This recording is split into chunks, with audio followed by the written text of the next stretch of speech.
How are you all? Fine.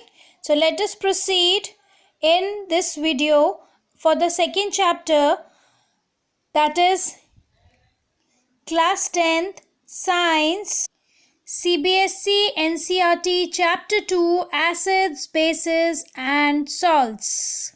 In our previous video we have studied some basic or general properties of acids. But now in this video we'll be studying about the chemical properties of acids and bases. The first property, when acid reacts with a metal, then salt and hydrogen gas is formed.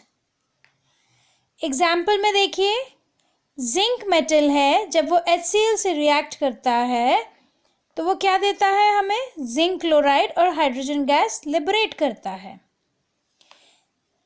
जितने भी acids होते हैं वो metal से react करके salt देते हैं और हाइड्रोजन गैस इवॉल्व होती है. तो हाइड्रोजन क्या है, कॉमन हुआ सभी एसिड्स में. ये भी हमें इस रिएक्शन में समझ में आ रहा है कि जो जिंक है उसने हाइड्रोजन को डिस्प्लेस कर दिया है और सॉल्ट फॉर्म किया है, zinc chloride. Similarly sodium metal की भी रिएक्शन हम देखते हैं HCl के साथ. सोडियम क्लोराइड सॉल्ट और हाइड्रोजन गैस लिबरेट करता है. Similarly, when a base reacts with a metal, then a metal salt and hydrogen gas is formed. Example में देखिए, आप सोडियम हाइड्रोक्साइड है तो डेफिनेटली एक्वस फॉर्म या सोल्यूशन फॉर्म में होगा. जिंक मेटल जो कि सॉलिड है, उसकी रिएक्शन अगर होती है तो हमें क्या देता है, वो सोडियम जिंकेट सॉल्ट और हाइड्रोजन गैस लिबरेट करता है. But please note, it is very important that all metals do not react with base to form salts and hydrogen gas. Now, as we have seen that there is a liberation of hydrogen gas. So, how we will check the presence of hydrogen gas? We will perform an activity. This experimental setup, just pay attention to the experimental setup. Take few pieces of zinc granules in a boiling test tube. Now, add about 5 ml of sulfuric acid to it. This is your zinc granules. You will be adding sulfuric acid. Observe the formation of gas bubbles on the surface of zinc granules. Now, pass this gas being formed through a soap solution. Soap solution में आप एक delivery tube से gas को pass करेंगे. Gas filled bubbles are formed in the soap solution which rises into air.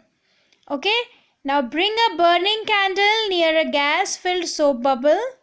The gas present in soap bubble burns with a pop sound, making little explosion. एक pop sound की आवाज आएगी. Only hydrogen gas burns, making a pop sound. This shows that hydrogen gas is evolved in the reaction when metal reacts with any acid. So hydrogen gas is released and it can be tested by bringing burning candle near gas bubble. It will burst with a pop sound. Now, acid reacts with metal carbonates and metal hydrogen carbonates to form carbon dioxide gas. Now, when an acid reacts with metal carbonates, जब भी कोई acid metal carbonates या metal hydrogen carbonates, जिन्हें हम bicarbonates भी बोलते हैं, उनके साथ अगर रिएक्ट करता है तो वो क्या देता है, salt, carbon dioxide and water देता है. इसका एक एग्जाम्पल देखिए. आप देखिए, डाइल्यूट हाइड्रोक्लोरिक एसिड है, वो रिएक्ट करता है सोडियम कार्बोनेट से, तो वो क्या बनाता है, sodium chloride, carbon dioxide and water. आपको स्टेट क्लियरली दिया है, तो कार्बन डाइऑक्साइड गैस फॉर्म होती है. और ये फॉर्म कैसी होती है, हल्की सी ब्रिस्क एफर्वेसेंस देती है. मीन्स रैपिडली ये एस्केप हो जाती है बबल्स के फॉर्म में. जैसे हम कोल्ड ड्रिंक या सोडा बॉटल ओपन करते हैं तो हल्की सी ब्रिस्क एफर्वेसेंस आती है, तो कार्बन डाइऑक्साइड की ब्रिस्क एफरवेसेंस आती है हमें। और ये कार्बन डाइऑक्साइड गैस को हम कैसे चेक कर सकते हैं कि ये कार्बन डाइऑक्साइड गैस प्रेजेंट है कि नहीं है? क्या होता है जब कार्बन डाइऑक्साइड गैस को हम पास करते हैं लाइम वाटर से, तो जो लाइम वाटर है it turns milky. Why it turns milky? Due to formation of white PPT of calcium carbonate. ये लाइम वाटर है। लाइम वाटर में अगर आप कार्बन डाइऑक्साइड पास करेंगे तो वाइट पीपीटी फॉर्म करेगा और हमारे वाटर को it will turn milky. But अगर हम एक्सेस में कार्बन डाइऑक्साइड पास करते हैं थ्रू लाइम वाटर, फिर यही वाइट प्रेसिपिटेट जो फॉर्म हुआ होता है, सबसे पहले तो ये डिसॉल्व होता है due to formation of soluble salt calcium hydrogen carbonate. Okay, ये सोल्यूबल सॉल्ट है calcium hydrogen carbonate, this is formed. और जो सोल्यूशन है वो कैसा हो जाता है? फिर से क्लियर हो जाता है, ट्रांसपेरेंट हो जाता है। ठीक है, तो आपने हाइड्रोजन की टेस्टिंग देखी, आपने कार्बन डाइऑक्साइड की टेस्टिंग देखी, बट कार्बन डाइऑक्साइड की भी एक कैरेक्टरिस्टिक साउंड है, दैट इज ब्रिस्क एफरवेसेंस, और हाइड्रोजन का साउंड क्या था? Pop sound.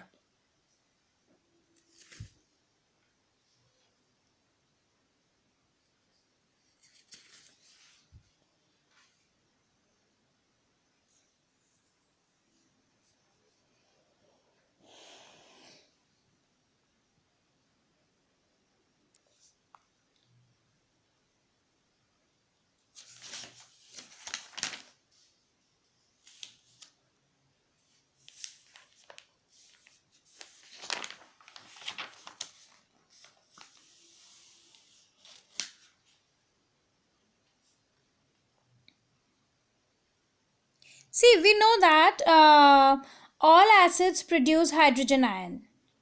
So, in a solution, whereas bases produce OH ion.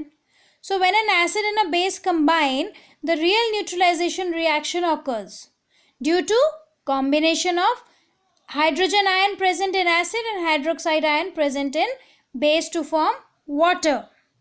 Now, the next property, acids react with metal oxide to form salt and water. So, you can see the example. Copper oxide is a metal oxide. Then we have hydrochloric acid. They react to form copper, chloride and water. Clear? So, acids also react with metal hydroxide to form salt and water.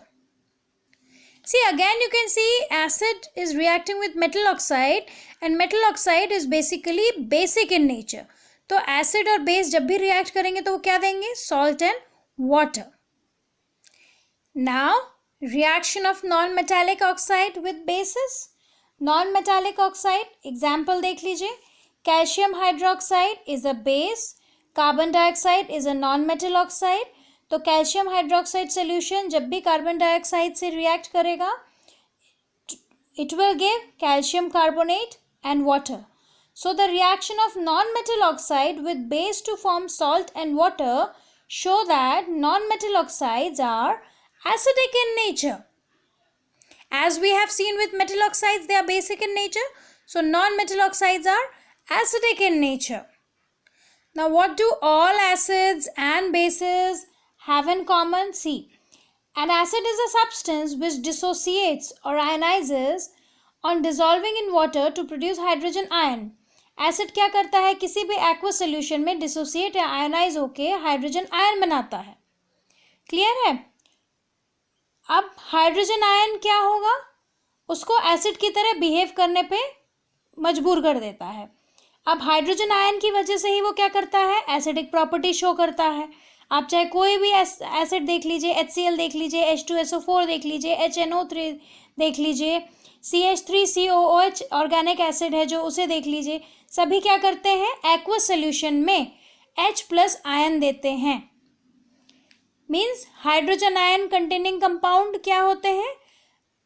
सभी hydrogen ion देते हैं. Clear? और यही reason होता है aqueous solution में acid इसीलिए electricity conduct करता है. क्यों? क्योंकि वो H+ आयन दे देता है. ये आयन कैरी क्या करते हैं? Electric current. इसकी वजह से क्या होता है, आप अगर एक कोई एक्टिविटी देखेंगे कि HCl में इलेक्ट्रिसिटी कंडक्ट हो रही है या ग्लूकोज सोल्यूशन में, तो आप देखेंगे HCl में इलेक्ट्रिसिटी कंडक्ट होगी। क्यों? Due to the presence of H+ ion which helps in carrying electric current. But glucose और alcohol are not categorized as acid because, क्यों? क्योंकि वो डिसोसिएट नहीं होते, आयनाइज नहीं होते वाटर में, और H+ आयन प्रोड्यूस नहीं करते हैं, इसीलिए। अब हम बात करते हैं बेस की। A base is a substance which dissolves in water to produce hydroxide ion. OH ions देता है सोल्यूशन में, ठीक है। आप कोई भी बेस देख लीजिए, NaOH देख लीजिए, वाटर में Na+OH- देगा। KOH देख लीजिए, K+OH- देगा। तो क्या होता है, कॉमन प्रॉपर्टी बेसिस की क्या है? बेसिस या फिर आप एल्कलीज बोल दीजिए, ये क्या प्रोड्यूस करते हैं? Hydroxide ion, OH- ion. जब कहाँ किस में डिजॉल्व होते हैं ये? जब वो बेस वाटर में डिजॉल्व होते हैं। तो जैसे आपने स्ट्रॉन्ग एसिड, स्ट्रॉन्ग बेस तो आप देख ही चुके हैं। तो स्ट्रॉन्ग बेस क्या होता है? जो पूरी तरीके से आयनाइज हो जाते हैं वाटर में। और वीक बेस क्या होता है? जो कम आयनाइज होते हैं वाटर में, ठीक है, कम क्वांटिटी में आयनाइज होते हैं वाटर में, ये वीक बेस होते हैं। तो I hope you must have understood the properties of acids and bases. Please read properly from the book. Without textbook, without book, you will not be able to understand my video. Learn all the concepts properly. Write and practice. Keep on revising. Stay happy, stay positive, and don't forget to subscribe my channel and like this video. In our next video, we'll be studying about the pH and the uses of pH, and we'll continue with this chapter. I hope you must have liked the video. Thank you and have a nice day.